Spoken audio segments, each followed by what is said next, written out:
So నాతో పాటు ఇప్పుడు మానస్ నాగులపల్లి ఉన్నారు. సో ఆయనతో ఒకసారి మాట్లాడదాం. సో ఈరోజు విన్సర్ ఎంజీ కార్ని లాంచ్ చేయడం జరిగింది. సో సార్ ఎలా ఉన్నారు? సో ముందుగా విన్సర్ లాంచ్ చేశారు ఈవీ. విన్సర్ ఈవీ లాంచ్ చేయడం లైక్ అంటే వైబ్రెంట్ వాళ్ళతో నేను అసోసియేట్ అయి ఉన్నాను. And now Vibrant is getting into the MG sector as well. MG హెక్టార్తో పాటు అసోసియేట్ అయ్యారు వాళ్ళు. సో ఇంతకుముందు ఫోర్డ్ వెహికల్స్ అన్నీ నేను ఓన్ చేసుకునేవాడిని. Now I think have to try MG as well. Okay, so ఇప్పుడు మీరు ఈవీ డ్రైవ్ చేయడం జరిగిందా లేకపోతే? ఇంతకుముందు నేను ఈవీ వెహికల్స్ ట్రై చేశాను. సో ఎంజీలోనే ట్రై చేశాను నేను. So I felt really happy that vibrant is associating with MG hectare. And EV vehicles ఇప్పుడున్న సొసైటీలో ఇప్పుడున్న మన కండిషన్స్లో ఈవీ వెహికల్స్ చాలా అంటే చాలా యూసేజ్లోకి వస్తుంది. అంటే ఇప్పుడు పెట్రోల్కి ఈవీకి మనం కంపేర్ చేసుకుంటే చాలా మటుకు ఈవీ మార్కెట్ గ్రో అవుతుంది. సో దీని ప్రకారంగా ఇప్పుడు సెలబ్రిటీస్ ఎక్కువ మంది ఒకవేళ ఈవీ వాడితే ఈవీ చాలా ప్రమోట్ అయినట్టు కూడా ఉంటుంది. దీనివల్ల మనకి కార్బన్ ఫుట్ ప్రింట్ కానీ ఇలాంటివన్నీ కూడా మంచి దీంట్లో అంటే పొల్యూషన్ కంట్రోల్ అనేది డెఫినెట్గా ఉంటుంది. వీ కెన్ కంట్రోల్ అంటే పెట్రోల్ అండ్ డీజిల్ వాడకంలో మనకి పొల్యూషన్ ఉంటుంది అని కాదు. మెయిన్ ఏంటంటే when you upgrading to newer vehicles, so EV వల్ల మనకి gas consumption, oil and gas consumption అనేది మనకి బాగా తగ్గుతుంది. And we can make sure that we're protecting our environment as well. But ఏంటంటే మన ఇండియన్స్ అందరికీ కూడా లేకపోతే జనాలందరికీ కూడా ఒక చిన్న మిస్కన్సెప్షన్ ఉంటుంది. How can we adapt to electric cars?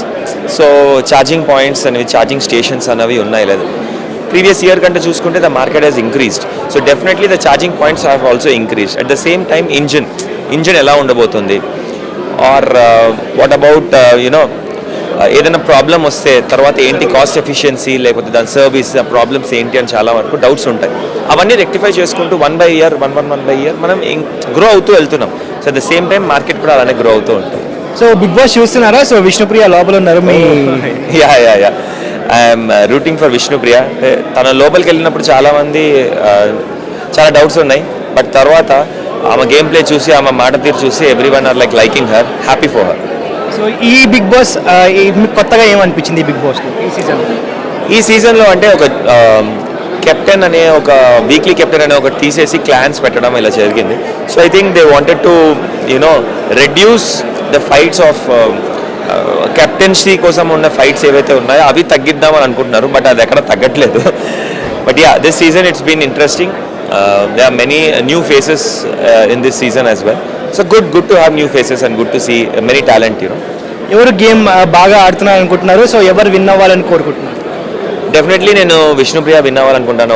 ఒక టైటిల్, లేడీ టైటిల్ హోల్డర్గా రెగ్యులర్ సీజన్స్లో, అంటే ఓటీటీ కాకుండా రెగ్యులర్ టైటిల్ సీజన్స్లో ఒక లేడీ టైటిల్ విన్నర్ చూసి మనం చాలా రోజులు అయింది.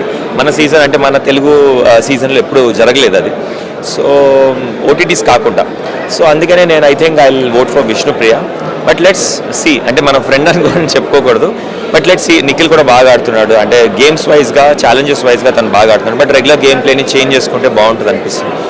Other than that, there are many other contestants as well who are giving their best. Yashmi is playing good.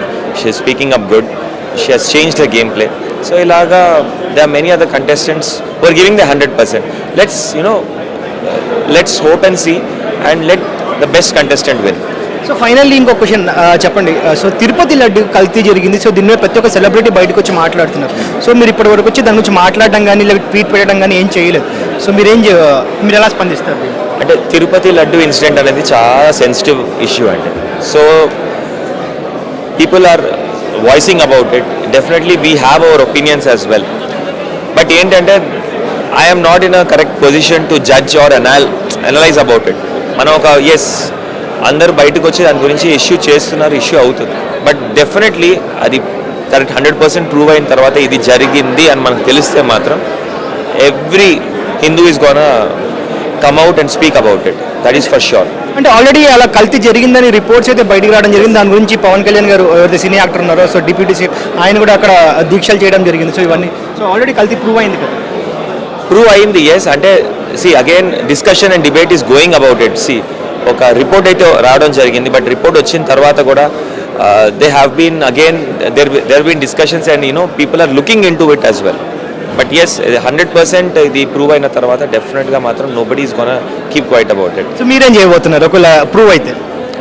అంటే నేను ఏం చేయాలనుకుంటున్నానని ఇక్కడ చెప్పడం కంటే జరిగినప్పుడు నేను చేసి చూపిస్తానని నేను చెప్తాను. All the very best. Thank you so much.